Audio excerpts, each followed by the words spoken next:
মাহমুদুল্লাহ রিয়াদ বাংলাদেশের ক্রিকেটে যিনি পরিচিত সাইলেন্ট কিলার নামে।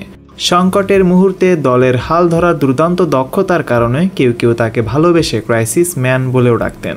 টেস্ট থেকে আগেই অবসর নিয়েছিলেন তিনি। এইবার ভারতের মাটিতেই আন্তর্জাতিক টি-20 ক্যারিয়ারের ইতি টানার ঘোষণা দিয়েছেন এই বাংলাদেশি ক্রিকেটার। মাহমুদুল্লাহ রিয়াদ বলেছেন, হ্যাঁ, আমি অবসর নিচ্ছি টি-20 থেকে। এটাই আমার সর্বশেষ সিরিজ। আসলে এখানে আসার আগে এই সিদ্ধান্তটা নিয়েছিলাম। কোচ, ক্যাপ্টেন সবাই জানতো। আমার মনে হয় এই সিদ্ধান্ত নেওয়ার এটাই সঠিক সময়। পরের বিশ্বকাপের জন্য এখনই প্রস্তুতি শুরু করা উচিত।